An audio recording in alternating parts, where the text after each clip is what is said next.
Hey guys, it's Nathan from POPlab, and today we're going to have a look at another production by American hit producer RedOne. If you're new to this channel, last video we had a look at Poker Face by Lady Gaga, which was also produced by RedOne. This is video number 2 of the RedOne production series, and so today I'm going to show you how On the Floor by J-Lo and Pitbull was made.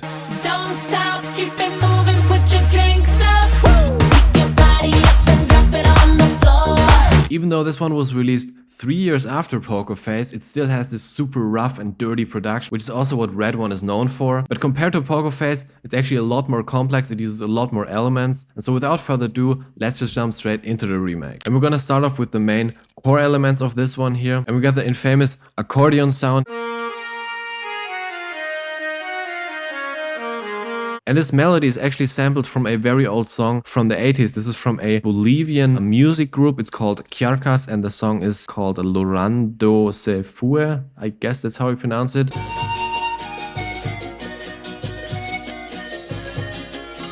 And 8 years later, actually, it was used in another song, which is called Lambada by Kaoma. And it sounds like this.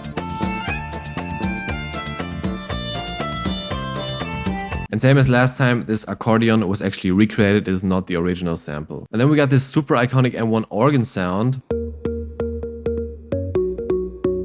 And after the intro, we have this super crazy aggressive sound here.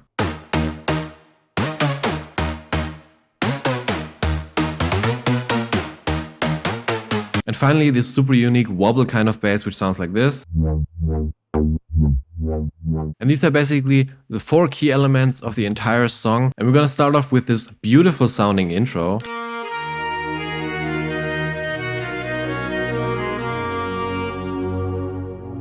And for the accordion, I'm using 3 layers here. I'm using 1 layer from Morphine, which is a native FL Studio synth.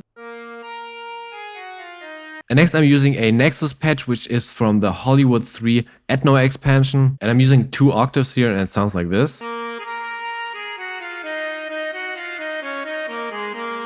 Really good sounding accordion. And finally, a very synthetic layer. This one is made with Serum. It doesn't sound like a real accordion, but it helps a lot with the texture and layering it up and making it sound a little bit more full.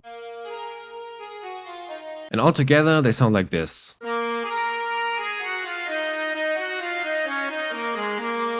Then we're coming to the pad sound, and this one is based on 2 layers. We got one very old patch here from Nexus. I tweaked it slightly, I opened up the cutoff, added a filter that reduces the cutoff, and then added a little bit of attack and release. And I layered these together with this cello section 1. This is from the Dance Orchestra expansion. And I did some slight tweaking here. I increased the attack, I reduced the sustain, and increased the release. For the organ sound here, I'm using a patch I made with Serum, and as the foundation I used a tutorial from Sam Smyers, but the organ actually sounded quite cheap and not very like a quality sound, so I had to do a lot of polishing here. And it's basically 3 different elements here. We have an attack sound, then we have the bass layer, which comes from this oscillator, and finally a high-pitched sound. I'm using a Juno waveform here. And for this one, I'm using quite a lot of processing to polish it. And I'm also using a half delay here, which is also used in the original. And the organ sounds like this.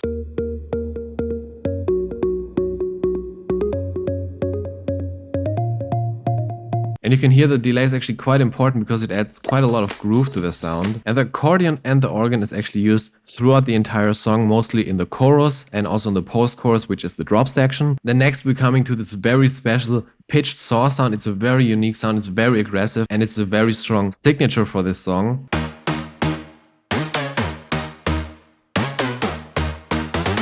Now this one does sound a little different, but I think I still managed to get most of what's important about the sound, which is like the dirtiness and the aggressive punch. And so for this one, I'm using these 3 layers here, and I made all of this with Sylenth1. Now this sound is actually quite complex with the processing, and it's shaped to a plug, and the way I did this was using the pitch envelope here, and you can hear if I change this.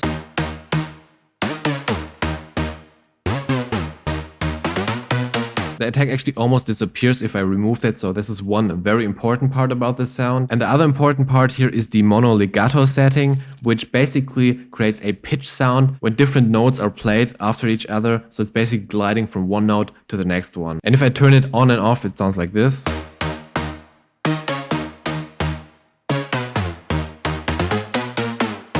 And because the sound was a little bit too thin, I actually duplicated it and created a stereo patch, which is this one here. And this one is a little bit more wide and it's also a little bit more shorter. So it's increasing the attack, but it's also making the sound a little wider. And finally added another noise layer on top, which is using white noise and a saw wave oscillator. But this one is so short, as you can see with the envelope, that you almost don't hear the saw wave, but it still adds a nice attack. And all the three layers together sound like this.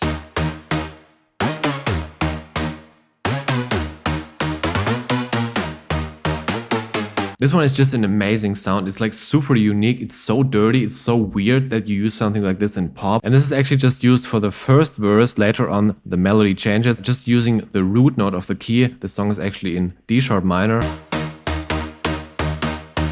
Then in the second verse, there's a bass layer, which is playing the exact same MIDI as the pitch saw layer. And this one is again a patch I made with Serum. And as you can see in the octaves here, the B section is actually pushed down 1 octave. So it's basically a saw plug with a lot of voices that are spread over 2 octaves. And this one sounds like this. And this is how they sound like if we layer them on top of each other. It gets a lot more fat and punchy, the main plug here. Now, one very interesting thing about this song is that there's a lot of little elements like harmonies and also little melodic fills. So for example, for the pitch saw, there's actually a harmony layer and it's very difficult to hear that in an original song. You can actually only hear that in the instrumental. And as I said before, the song is in the key of D sharp minor. And you can see this melody is playing on an A sharp, which is basically a fifth. And it sounds like this in solo. And if we layer that together, it sounds like this.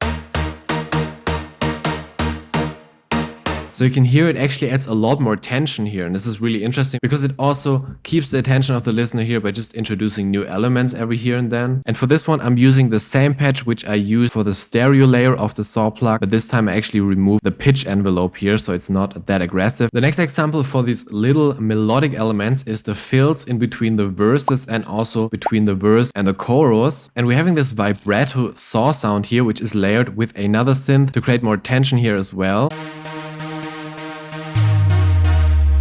And this is a strongly detuned super saw sound. You can see I'm using all voices on the oscillators and all of them have slightly different values. This really helps to make a sound really thick. And in solo it sounds like this. And I'm also using some delay and reverb here to make the sound a little bit more spatial. And to harmonize this section, we have this tension synth here, which is a very simple sound. It's using these two notes, which are just going up. And these little breaks actually help a lot with building more and more tension and keep the song really interesting and energetic. Next we're coming to my favorite sound in this song here, and this is the wobble bass. And for this one I'm not using saw waves again. It has a half square and a quarter square, and the first oscillator sounds like this, and the second one sounds like this. So they're quite similar, but they're slightly different in their character and they're really nicely adding to each other. Now, it took me a little bit to figure out how this was done, but basically what I ended up using is an LFO using a triangle wave. And this LFO here is modulating the cutoff, so it's modulating the filter by a very slow rate here. This is one triplet and it sounds like this. And if I make this faster, you can hear the difference. And I'm automating the filter amount, which is this knob here. If I open this up, it actually becomes a plug, which is this note in the middle. Now we're stacking all these on top of each other and it sounds like this. Don't stop, keep it moving, put your drinks up. Pick your body up and drop it on the floor. It's just an amazing bass sound. And as I mentioned before, there's these little melodic elements that create tension and harmonies. And there's another one, which is this one here. And this is again playing the D sharp note with a little melodic fills here and then. And together with the pitch saw, it sounds like this. And then we have a little bit more advanced sound here. This almost sounds like an EDM lead.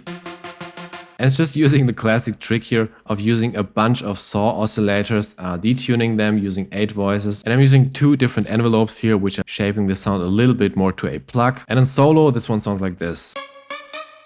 Now finally we're coming to the chorus section, and on this one we're using the same elements which I already showed in the intro. We're using this pad here, we're using the accordion, and we're using the organ. But then on top of the accordion there's actually a synth layered, and you don't necessarily hear that, you actually only hear that at a later point, and this is what I call the Hornet lead. And this patch is very similar to the vibrato saw we used in the in-between sections. But this one doesn't have this high octave and is also filtered a little bit more down. It's a little bit more mellow and blends nicer with the background. Now if I mute the vocal, you're gonna hear it very obvious, but if I put the vocal on top, it gets a little bit harder to spot, but it becomes very audible later, and then it's transitioning into the chorus and building tension up to that. And now let's play that back with the vocals.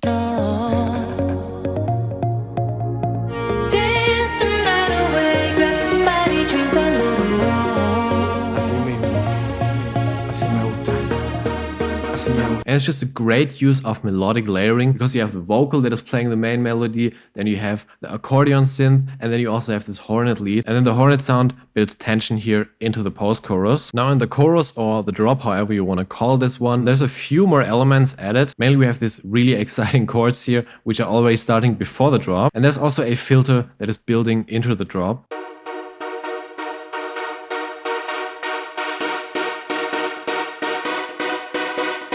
And for this one, I'm using two patches. We have the dirty chords here, and this is a very strongly detuned patch here. You can see on this one the detune is super strong, and it also has a little bit of noise on top. It almost sounds like a synthesized trumpet.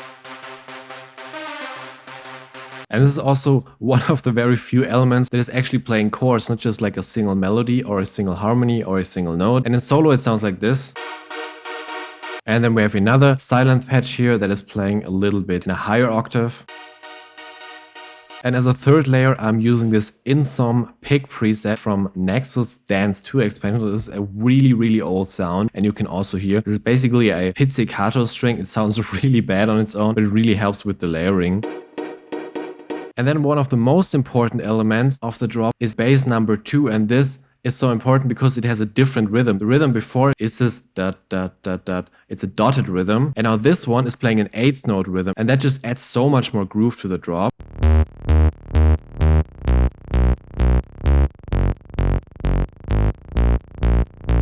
And it's jumping between the octaves, and it's almost playing a melody. You can see that all these notes here are not the root notes of the chord, they're actually a different note. So it has this melodic element to the bass line as well. And this one is a super simple patch. It's just one oscillator using a saw wave with only one voice, and it has the retrigger function here activated. And then I have another oscillator that's really low in volume using a square wave to add a little bit of an extra texture here. There's a little bit of a filter going on, and then I'm using some distortion, EQ, and compression. In the entire song, I think this is the only element that actually used sidechain. Now, I tried doing it without sidechain. It just didn't sound like the original. So I think RedOne used sidechain on this element, but he didn't use it on any other element, which is also something I mentioned before in the Poker Face remake. And this bass is adding a super nice upbeat groove and just makes the drop feel like it's a lot faster than just the dotted rhythm.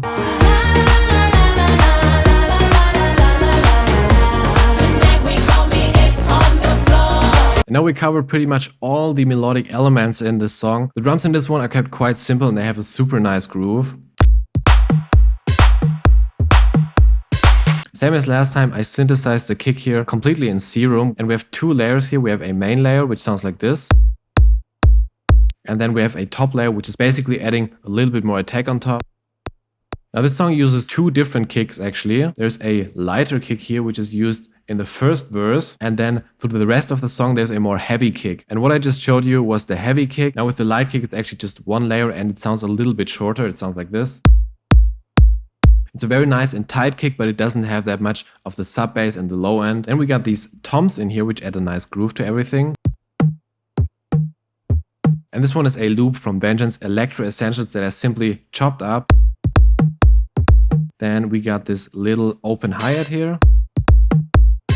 And then two claps, which basically sound like drum machine claps, a little bit more bright and compressed, and with some reverb on top. Now, one very important part about the drum groove here is this little fill clap, which sounds like this.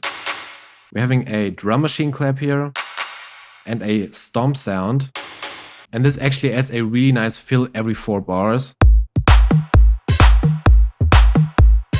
And it's a really cool trick that you can use to just keep your drums a little bit more interesting and also keep the listener more interested in the song. And so that's it for this remake. Next time we're going to have a look at another production by American hit producer Dr. Luke, who's known for producing several hits for artists such as Kesha, Becky G, Katy Perry and many more actually. If you want to have all the sounds as well as the project file from this one, also from the poker face, I'm going to release a RedOne production bundle soon, and you can already sign up for the waiting list. This will include project files, samples and presets as well as a more in-depth breakdown of both of these songs. You can find a link for it in the description below and you get notified once it's available. And if you don't want to wait until this one is released, you can actually join the Secret Producer Club, which is our monthly membership program, and you get instant access to all the project files and sounds used here as well as in the last video. I certainly had a lot of fun recreating this song and I hope you also had a lot of fun watching it. If you're new to this channel, please consider subscribing. I'm going to break down a lot more pop songs in the future on this channel. So thanks for watching and we'll see each other in the next video.